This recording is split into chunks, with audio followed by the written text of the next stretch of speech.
a few questions, questions that were submitted online. We're going to answer those first. And then if we have time, we're going to get to audience questions, all right? But we are scheduled to end at 6 o'clock tonight. And we're trying to be on time. We're going to try to be on time. So I am Representative Debbie Sarignana. You are actually in my district. I have been in the legislature for 9 years. I was in the Air Force Reserve for 6 years. I was stationed at 377th Medical Wing here at Kirtland Air Force Base while I worked at White Sands as a computer programmer. Then I got married a Marine, and we got stationed out at the MCAS Yuma. So we were out in Yuma, Arizona. I worked out at the Proving Ground. He was at the air station. And I did my reserve training at the 452nd Refueling Wing. We were medical support. So that is my military, which I'm very proud of. Thank you.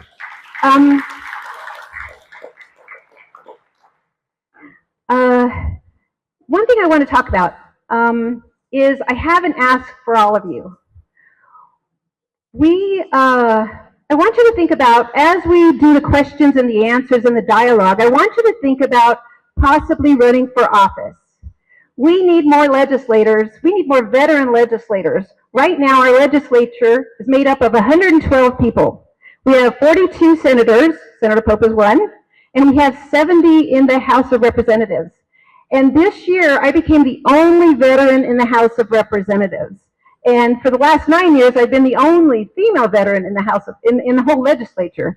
So we need veterans to come out and run for office, because you know what we need, where we need medical or dental or any area, you know what we need. And in order to get good policy passed in our legislature, we do need people like you, veterans, who would be interested in running. So if you're interested in running, come and talk to me, all right? It's a great job. We go all over the state, get to know great people. It's tough, but you can do it. You can do it. I was recruited. I was a high school math teacher, and I was recruited to run, and I've actually won 5 times. I'd never had interest in politics, but I love the job I do. So anyway, think about it. All right, I am going to pass it on to Senator Pope to introduce himself. And we'll see if this mic works. Can you hear me? I think I'm going to have to kiss it to make it let y'all hear. I'm State Senator Harold Pope Jr. I represent District 23. So I'm the furthest northwest Albuquerque-Bernalillo County district. So I'm up to the Bernalillo County line to the north. I go down to I-40. On the west, I zigzag. Basically, I will be east of Unser, east of Coors in some parts, and then back east of Unser. And then west, I go all the way out to the Rio Puerco. Basically, that exit right before the Route 66 casino that has that gas station and that Laguna Burger. So my district is that big. And it's because of the petroglyphs, of course, and once you start getting that far west, folks don't live. I am retired Air Force. I started my career in 1993 after high school. I served as a dental assistant, worked in the dental clinic, got out, and then I moved down here, joined the reserves. I was in a medical unit at Kirtland, and I did Air Force ROTC. And that's when I turned to the dark side and became an officer and got a biochemistry degree. I served as a chemist and an acquisitions officer in the Air Force, mainly working on weapon systems and satellite programs. Also did a year in the Middle East as well. And so that allowed me to come back 2010, stay out here, worked at DITRA, went out and did a year in the Middle East, came back, and I was able to retire at Kirtland in 2018. So I was first elected in 2020, just got reelected in 2024, so I'm in my second term, and I also have the honor of being the chair of the Military and Veterans Affairs Interim Committee. So that committee happens after the sessions. We just had our initial meeting. We have another meeting that is coming up. Please go on nmlegis.gov to see when those interim meetings are going on. Not just the military and veterans, Health and Human Services, a lot of those interim committees, a lot of the work that we do, that's when we want to hear from you on public comment. That's when we need to hear the concerns, not when January starts and the start of the session. Because in a lot of cases, the budget is already built. And so this is when we start having these discussions. This is when we start working on issues. And so I'm just happy you're here. I want to reiterate that we also continue to need your voice. Whether you run for office, we would like that. Whether it is, being here and letting us know what's happening and advocating for veterans, whether it's, out there at the VA, like my buddy Doc over here, and, fighting for veterans care. We just need your voice because we bring credibility. We know about service and we know about teamwork. And so we all know, and as far as elected officials, we need more of that. Not really loyalty to party or any individual, but loyalty to the people. And I think as veterans, no matter what party we are, we know about that. We know about that sacrifice. Thank you.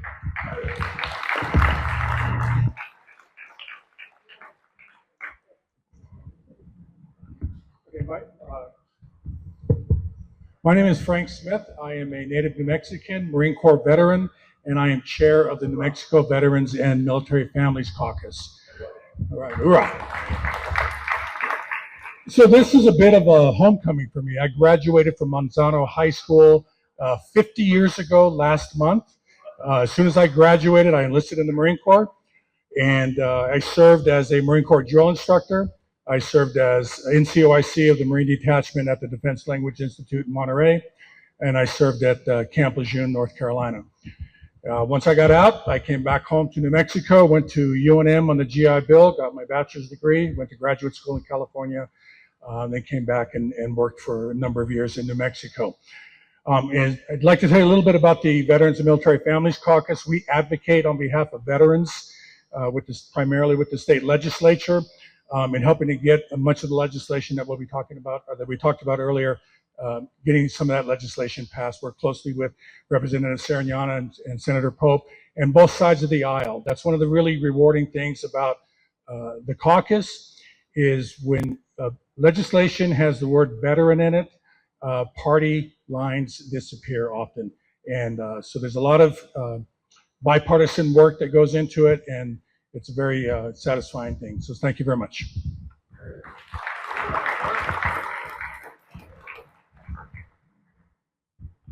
Okay, thank you. Thank you, gentlemen. I also want to introduce, we have a legislator here, Representative Tara Lujan. She represents part of Santa Fe. She is here with us. Thank you for being here, Tara. All right, since we are still waiting, we're going to go and start with questions that you asked. And I'm going to ask Senator Pope to go first. The question, this is, both of us are 100% VA service-connected disabled. I am getting conflicting information from the American Legion and our broker regarding property tax exemptions. I'm frustrated and confused. I need answers and possible solutions. So to answer this question, only one person can get the 100% disabled tax exemption on the primary household, which will waive the property taxes completely. The waiver is already in place, and both veterans should go ahead and talk with DVS. We do have a representative from DVS here as well, if there's any questions. I just want to also remind folks that we also raised up the property tax exemption from $4,000 to $10,000, and so make sure to take advantage of that as well.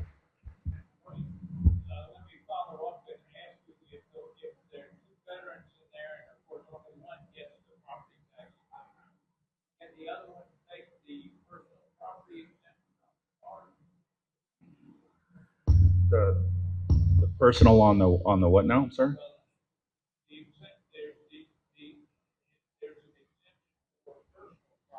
Yes.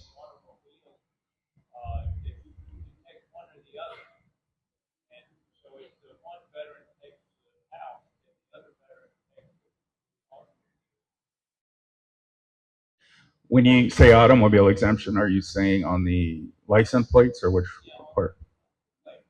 Yeah, I think on the plates, and I will, from my understanding, they could both get that because if it's separate vehicles they own, how it works, but.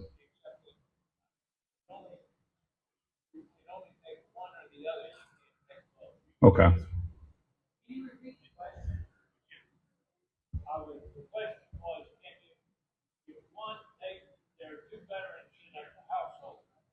Sir, if you want to, sir, let me. We're going to give you a mic. Only one veteran gets the household exemption. You have the choice of taking the exemption on the house or taking it on your personal property. Of course, you're going to take it on the house because it's even more. So can the other veteran take her exemption on or his exemption on the personal property or the? So that's number one. It sounds like it's yes, but what I want to do is I want to confirm because I want to remind, but we're hearing that you can do that. Okay, and the other thing I heard was with regard to the property exemption, that they're going to a percentage. You were saying no. Okay. I saw somewhere where they were talking about you can take the percentage of the military exemption if you're not 100% disabled. 100% disabled gets the exemption on everything. If you're not 100%, but you're like 70% disabled. Correct. And I can explain that. I think we were going to get into that. So remember, 2 years ago, we passed a constitutional amendment that would give property tax exemption at the percentage of your disability. And then that went to the voters last November. No voters passed it. And so what that means is whatever your percentage is. So if you're 20%, you get 20% off your property tax. If you're 80%, you get 80% off. So that is going to happen. You're still going to have to go through DVS and get that certificate, but it's not going to happen for 25. I understand we're going to do it in 26 because a lot of the assessors and counties have to really figure this out and work on the mill levy and how they're going to kind of make that up. This was the right thing to do, but there were also considerations on how else they make up the money, right, to pay for that, because there is a cost to that. But that is happening, and you'll be able to do that in 26, where you get an exemption on your property tax at the level of your VA disability.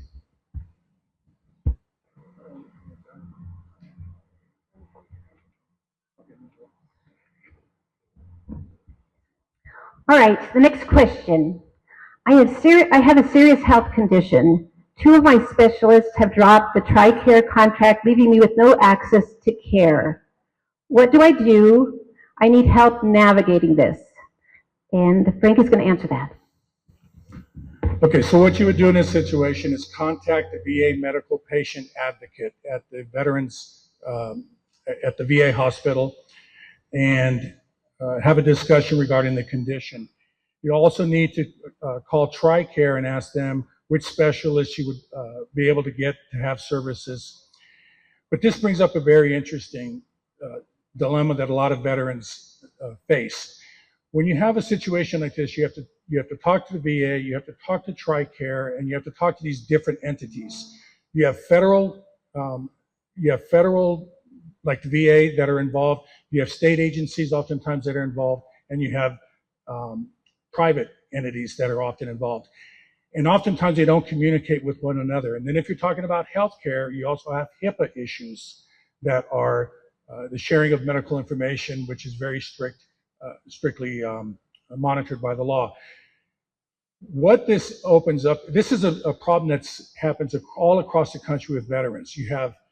What we have is a fragmented care system. You want VA medical benefits, you go to the VA.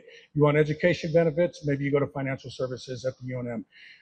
You have these different places. What we actually need, I think, is a coordinated place where once a veteran steps into any door, if it's medical, if it's housing, if it's mental health, if it's employment, that veteran can get serviced all across the board and stuff. This has been done in a lot of states. It's been done in 18 states right now, and there is a way to coordinate all of this stuff.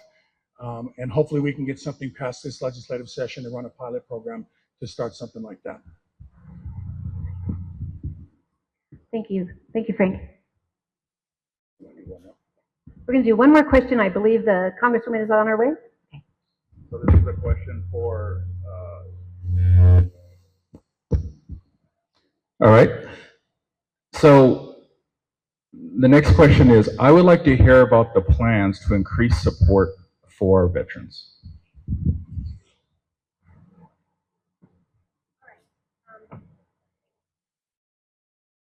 gonna use it. Maybe. Okay, I'm sorry. All right. Plan to increase support for our veterans. The New Mexico Department of Veterans Services has several programs on how they support veterans.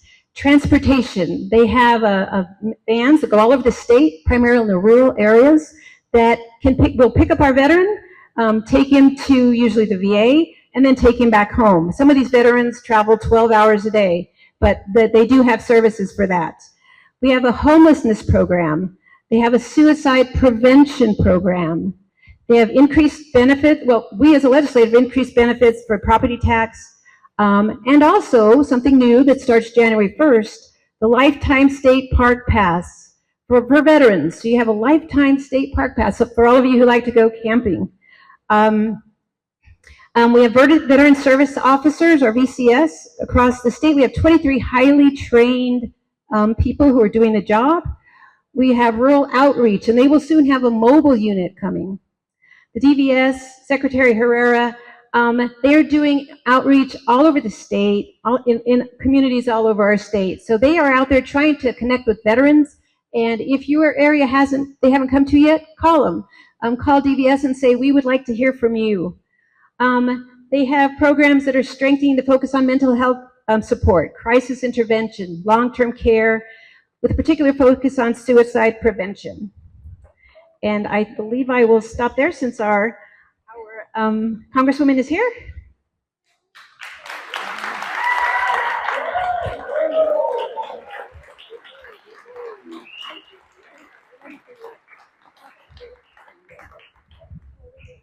Okay, Congresswoman Stansbury, we were in the legislature together. She was on the Energy Committee when I was back in 2021.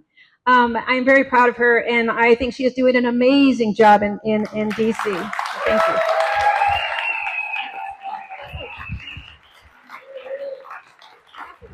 Oh, thank you. Oh my goodness. Thank you. Thank you. Thank you all so much. I wasn't expecting to have to go live immediately, but we should be standing up and applauding you. So let me just start out by saying to all of our veterans and active duty military, thank you for your service. I know today that is one of the main focuses of this town hall, but certainly I'm here to help answer any questions you all have. But I'm Congresswoman Melanie Stansbury, and I'm so proud to represent New Mexico's 1st Congressional District. Thank you. And I'm proud to come from a Marine veteran family myself. We got a veteran, another Marine veteran on the stage here. And are you Army? Air Force. Air Force. Air Force. And what service? Air Force. 2 Air Force here. And so I'm also really grateful to have the opportunity every day to serve our communities in Congress and advocate for the issues that are so important. Because today is heavily focused on veterans and military issues, let me just give you all a bit of a briefing on what's happening at the federal level, and also take the opportunity to tell you all that my office is here to help, whether you're a veteran, if you work for the military, you're a federal worker, or you're just having an issue with a federal agency. One of the things that a congressional office does is act as an advocate. And so if you're having issues with a veteran's claim, you're having issues with your disability, you're having issues with the VA, please contact my office. We're here to help. We'll rough them up. We'll try to figure out how to get you through the system. We'll help track down paperwork. That's exactly what our job is. So please know that we're there to help with that. So, as you all know, it's a very challenging time on the federal level, to say the least. But certainly we're doing the best that we can, because that's what service is all about. And, you know, we're coming off of one of the most productive congressional sessions in American history, including with the passage of the PACT Act in the summer of 2022. And unfortunately, have rolled into the two most unproductive Congresses in American history, including sustained attacks over the last 6 months on all of our federal workforce, which has a disproportionate number of veterans serving in the federal workforce, whether they're serving in the military or not, and also attacks on the VA system. And so our office has been on the front lines helping to fight back against that. I'm currently serving in a leadership role as the lead Democrat on the DOJ subcommittee. A lot of people ask me, why did I sign up for that assignment? And I signed up for it to fight back, to fight for our people. Because I had a feeling it wasn't going to be what they said it was, and that's exactly how it's turned out. But I probably don't need to tell all of you, but we've just seen just an unprecedented attack on our federal programs and services, and that is having downstream effects on every single person in this country. I don't care who you are, where you live, or what your life is all about, everyone is being impacted. And that includes, early days of this administration, especially there was a series of executive orders that were designed to reshape the military. They fired generals and lifelong service members. Shamefully, the new DOD secretary scrubbed the DOD website, honoring the history of veterans of this country, especially our code talkers, our veterans of color, veterans who proudly serve this country, who are members of the LGBTQ plus community, and just ridiculous because they used AI to search. They took a picture of the Enola Gay off of the DOD website because it had the word gay in it. I'm not even making that up. Like, that's how stupid this is. They fired, generals who'd been serving for decades, who were the highest, most decorated and accomplished generals, and then took the Enola Gay off of the website. I mean, it's really, truly incompetent leadership, and has really undermined our national security, and has undermined the ability to serve our communities, not to mention just making people feel stressed out and upset every single day. And what I can tell you is that it has impacted New Mexico. It has impacted our communities.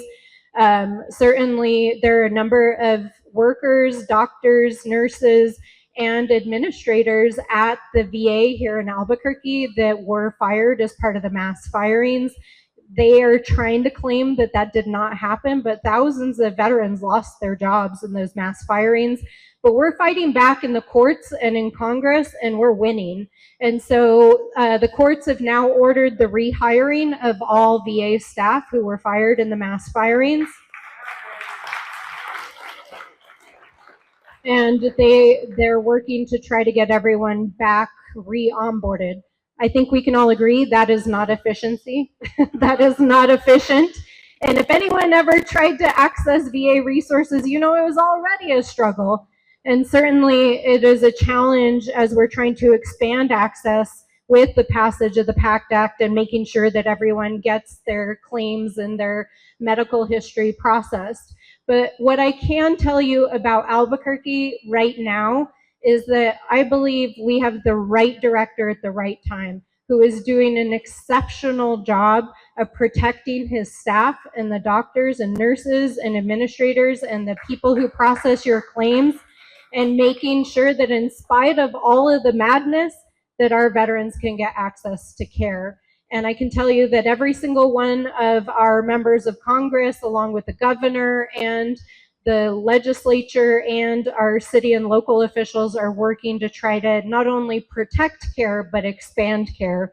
And one of the other areas that my office works every single day, and these guys have all worked on, is that under the current governor and the current legislature, which both of these members of the legislature have helped to do, we've seen the largest expansion of our veterans integration centers and programs in the history of our state. And these are the people that are on the front lines, that work with the VA, that work on the ground in our communities to help you work through challenging situations.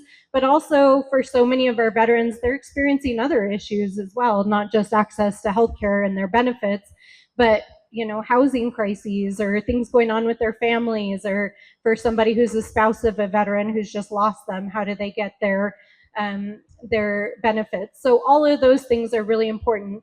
Also through my office, we do a lot of work with nonprofit organizations that serve veterans.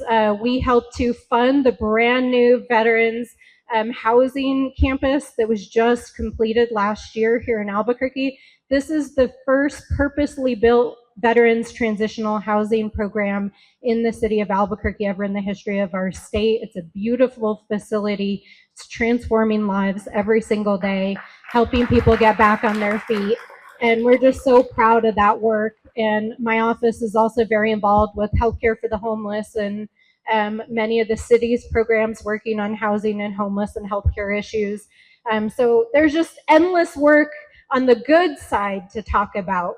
But I know that many of you come to our town halls to also hear about how we're going to save our democracy and make sure that the end of times is not here.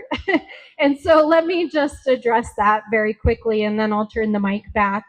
We're living in a perilous time in so many ways.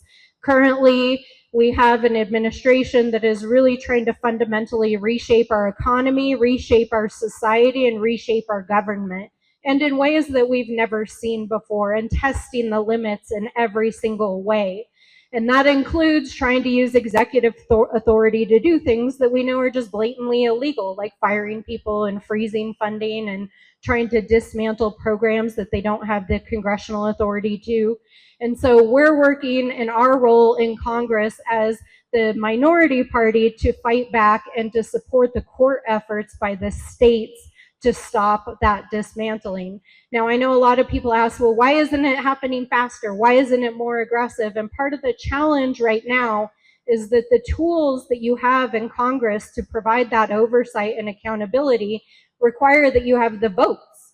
And right now, we do not have the votes to hold this president and this administration accountable the way that they should be held accountable, because my colleagues across the aisle, who very well know what the Constitution says, are not only refusing to hold the president accountable, they refuse to have the backbone to stand up to even say something about what's happening.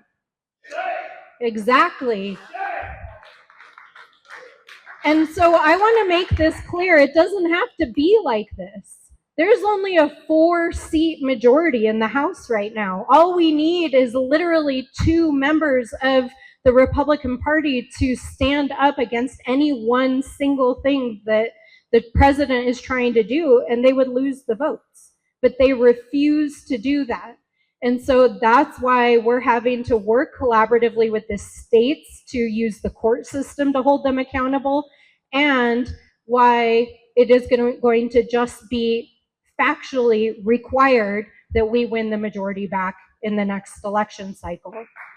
Because if they will not hold them accountable, we will have to win back the House to do that. And so that's just where we are in terms of the institutional crossroads of this country. But in the meantime, what is also important is that we deploy every tool we can within Congress to slow them down, to make it impossible for them to implement the bad things, to hold them accountable, to call it out, and to tell the stories of our people. And that's part of what we're trying to do, while also working collaboratively with the state and local and tribal governments to protect our people in the meantime. So I know many people who come to our town halls want to know what's happening with this huge domestic policy package, the reconciliation bill. That bill passed out of the House. It is a huge boondoggle for the ultra wealthy and corporations to have permanent tax breaks on the backs of the American people by cutting Medicaid and food assistance and Medicare for our families and our communities. And we're fighting back against it, and it's now in the Senate. But I am under no illusion that my Republican colleagues won't fold and ultimately pass something very harmful for our communities. And that's why I work very closely with the governor. We're working with the legislature and with our city and tribal and local governments to try to figure out ways how to shore things up if the worst does come to pass. And though we haven't had the opportunity to talk about it directly, I have certainly sat in many conversations with the governor and with Speaker Martinez in the state legislature, and we do have a strong commitment from state leadership that if the worst does come to pass in terms of cuts to healthcare and food assistance, the state will step up to protect our people. So I want all of you to know that even though we may not have the power on the national scale, we're going to do everything we can to fight and to protect New Mexicans. And finally, before I turn the mic back, I just want you to know that it's not going to be like this forever. I know it feels really scary right now, but you know, if any of you follow my social media, you'll see that we have moments of levity and the moments of insanity. And that's because at the end of the day, there's a lot of harmful things that they're trying to do, and some of which you may agree with, and that's fine. So I agree with some of their policies, but overall, you know, I do believe they're trying to drive this country off a cliff in so many countless ways. And I think that the uprising that we're seeing of the American people, the millions of people who marched over the weekend, you know, yeah.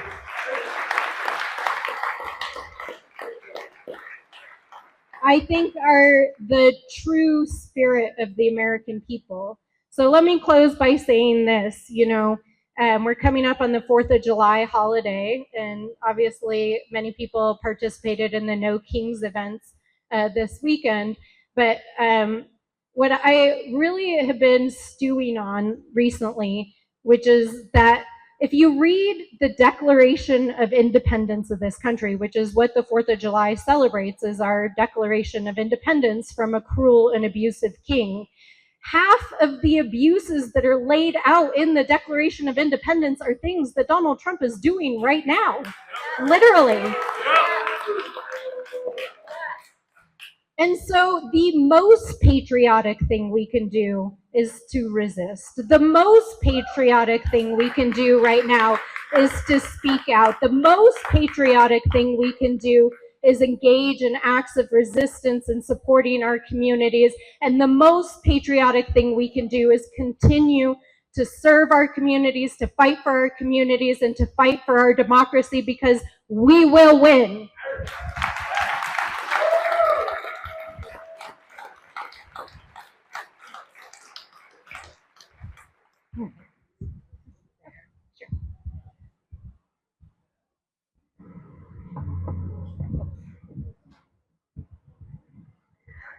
All right, we're going to continue with our local questions, just a few of them. This will be for Frank. The VA seems to be trying to privatize our medical care by outsourcing us to community care. That may work in some states, but they are sending us into communities that have no doctors. We need to be sent to adjacent for adequate care, and our local VAMC will not allow that. Can you answer that question? Yeah, this kind of goes back to exactly what I was talking about before with coordinated care.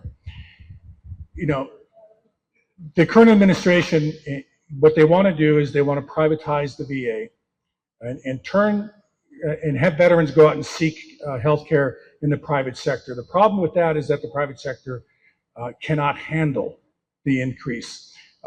They're understaffed as it is. But so that means that we're going to have to find ways to use the resources that we have most efficiently. That's the true, this whole Department of Government Efficiency, that's really what this should be about. Finding ways to make the government more efficient. And there are ways to do that out there by coordinating the care.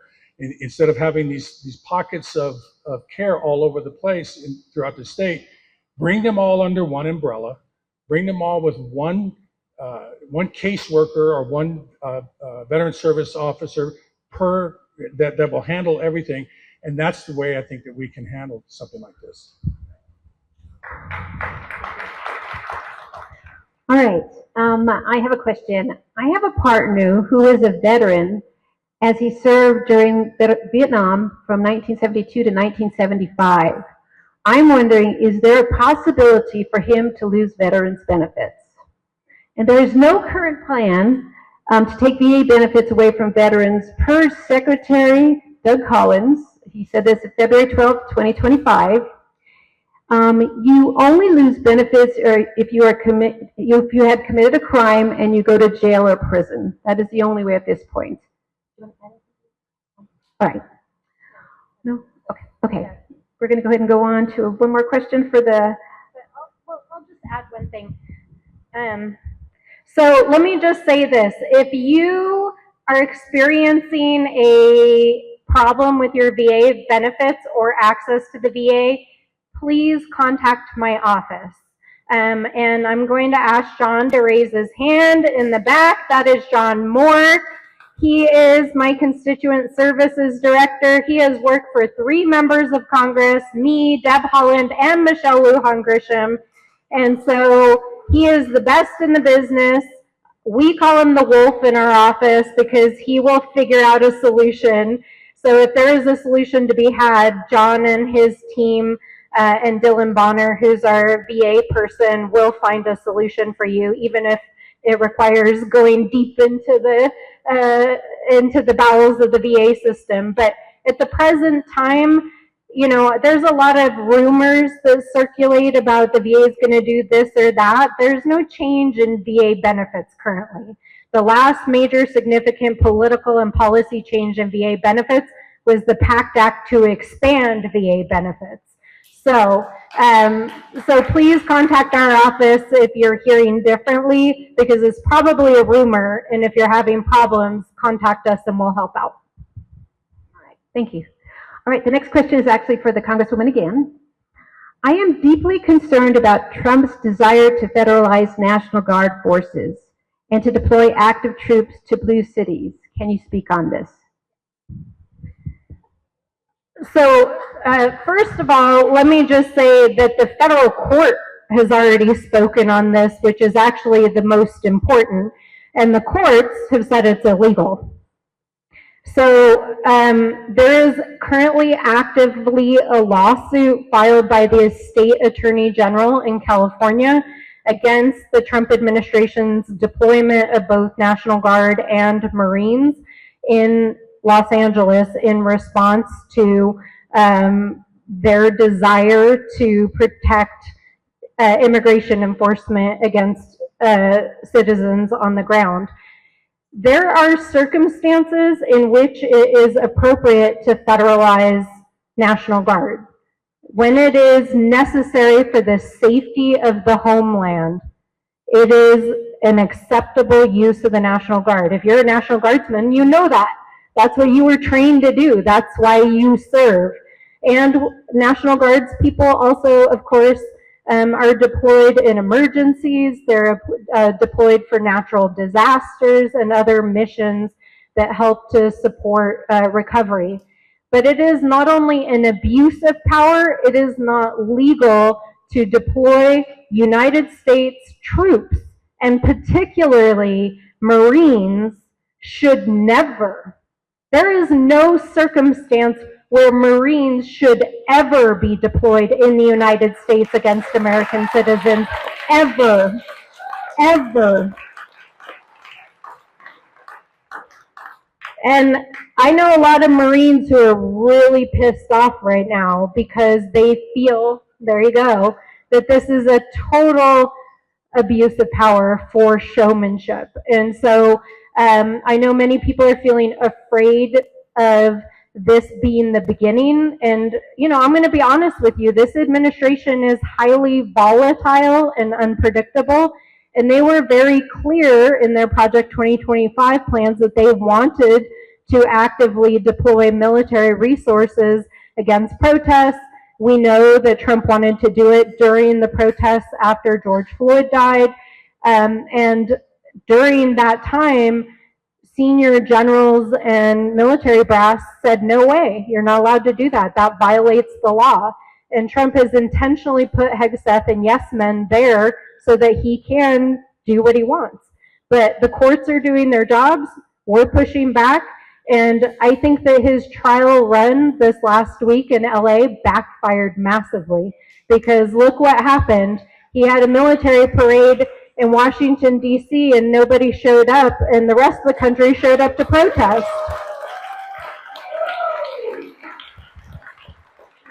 Thank you, Congresswoman. Senator Pope, we have a question on funding changes. Can you address that for us? Sure, can you hear me? Okay. While there's clearly efforts on the part of the administration to freeze federal funding, just folks need to remember that only Congress can reduce the funding, and is considering that in the budget reconciliation, which has passed the House, but not the Senate at this point. We unfortunately have to wait until Congress actually acts on funding changes to gain actually a good understanding of when that might occur and in what form. Clearly, many of the environmental tax policy changes from the last administration are on the chopping block. The LFC, which is a Legislative Finance Committee in the Senate, as a committee, they're getting regular updates, and initial discussions are that the state cannot simply backfill all that reduced federal funding. And we'll have to treat those decisions as we do with any new spending, as basically a new effective program. So I'll just end and say the last 3 years, we've had some great surpluses, over $3 billion, to where we've been making some investments, putting money away. But the reality is, when you talk about things like Medicaid cuts, if you're talking about Title I school funding, when you're talking about SNAP, that money would be gone probably, 6 months, a year, what we've collected the last few years. And that's because people don't realize in our state, for example, Medicaid, it's a 4-to-1 match. I hear we get anywhere from $8 to $10 billion from the feds on something like that. And so I say that to also remind folks that it's a veterans issue, but it's a people issue in our state. And it should be nonpartisan. This funding is going to harm everyone. It's going to harm people in Albuquerque. It's going to harm our tribal communities. It's going to harm our rural communities. They cannot survive without that funding at all. They just can't.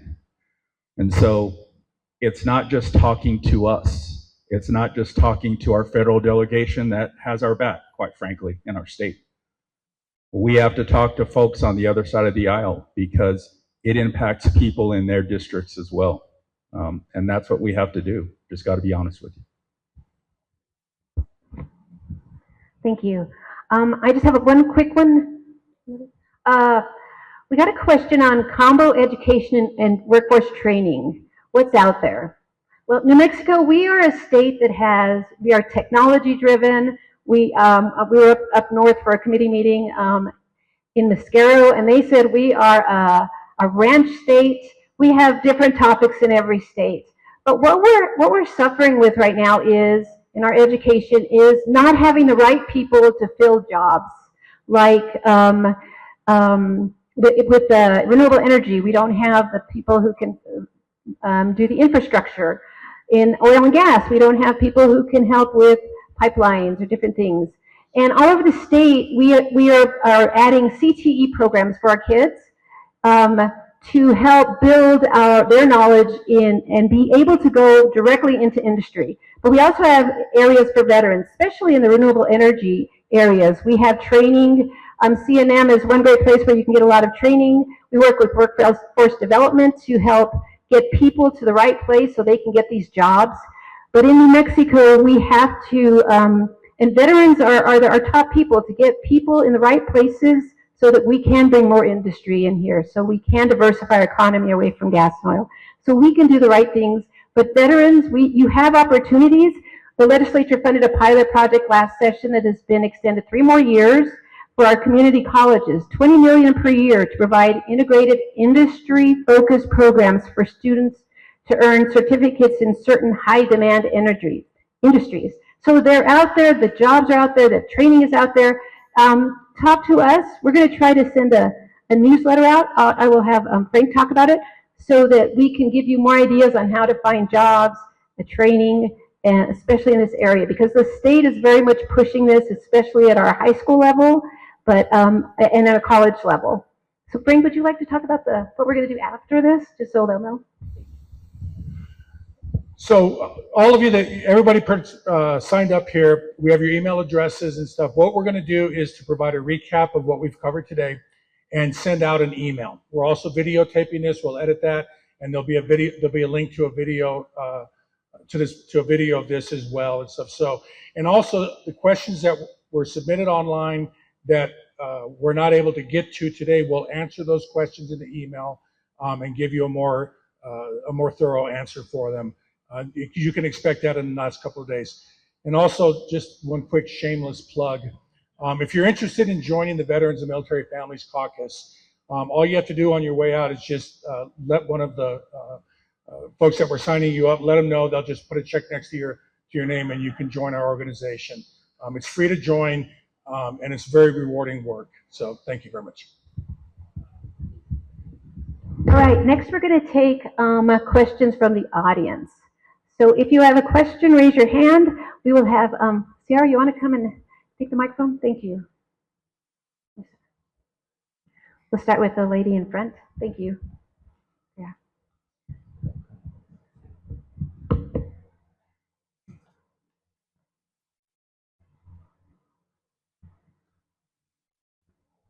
Thank you very much for being here. I have a question. Yes, is this better? Is this working now? Okay, thank you for being here. I have a question. I'm wondering if you will be supporting HR 3565, which is the Block the Bombs Act.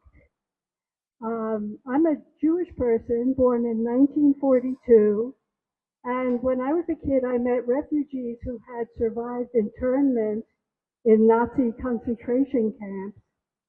It made a very lasting impression. And there is a Holocaust going on right now. Gaza is what the Warsaw Ghetto once was. So I beseech you to support HR 3565, also called the Block the Bombs Act, because Israel is acting in violation of international law. Thank you very much for your attention.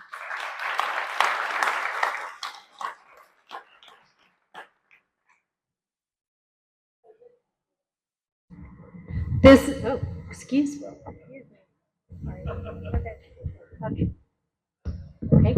Okay, check. So this question pertains to federal law, so I'll respond. Let me just say unequivocally, there are massive human rights violations happening right now in Gaza and across the West Bank, and I unequivocally am absolutely 100% opposed to them in every single way. As you all are well aware, anyone who's been paying attention to the news over the last several days, it appears that Israel is now engaging in a war with Iran. And we are currently in a very volatile situation. I have gone through 2 security briefings in the last 24 hours, and we don't know what is coming our way on the Hill in the coming days. But one of the things that's important to understand is that Democrats don't control Congress right now. So if a package or any bill is going to come to the floor, it's going to be a Republican package. And what I can tell you is that if that package includes any weapons that would be used to cause harm to the people, Palestinian people in Gaza or the West Bank, I am opposed to that.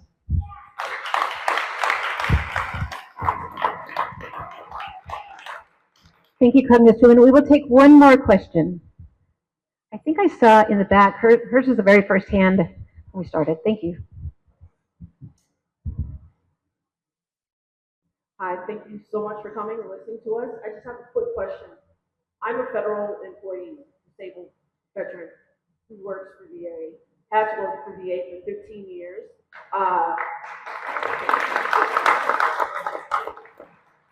So I worked at Central Office for a while, down on G Street. I'm sure you know where that is. Um, I've been on paid admin leave since January 23rd because I decided to help with the new DEI office at VA. And I've been getting the runaround since January. I mean, this is the longest vacation I've ever had, and it's the most stressful vacation I've ever had.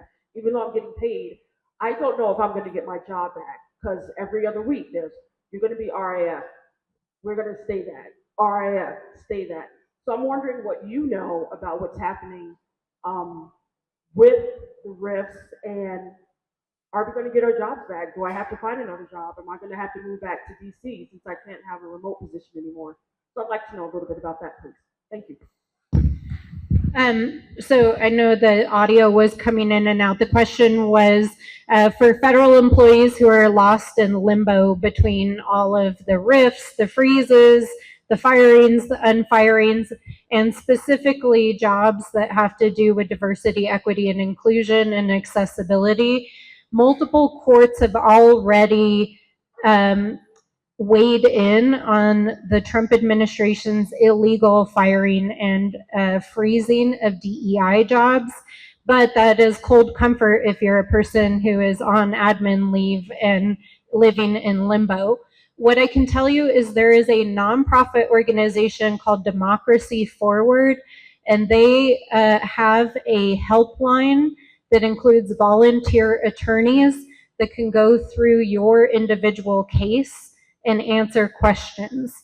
And so I don't want to give general feedback because every single person's case is very unique, and it depends on your agency, it depends on the nature of your job, like how long you've worked there, et cetera, et cetera, et cetera. But let me just say, you have rights. The law has spoken. They're breaking the law. They're jerking you around. And so we'll connect you with some resources to hopefully answer specific questions. But one thing I will say to all of our federal workers out there, they're doing this on purpose. The OMB director, who's currently the head budget officer at the White House, said he wanted to make federal employees' life miserable so they would leave federal service. But we need you to stay in those jobs because our federal workers make our government run. They're the people who make sure that you get VA care. So we're here to help fight for you, protect you, make sure you have resources, and encourage you to keep going if you want to stay in your job. But also, you know, lots of people have to make a personal decision too about, do I move on with my life or not? And I'm not in a position to say that. But make sure you get John's card in the back. And then I saw some of our other staff are here. Felicia's right there. So yeah, connect with one of our staff. All right. All right. I think we're done for tonight. I want to thank everyone for being here, for taking time out of your day to come and listen to our panelists. I want to thank Frank Smith, the chair of the Veterans and Family Military Caucus, Senator Harold Pope, our wonderful Congresswoman Melanie Stansbury. So thank you for being here tonight. We appreciate all of you.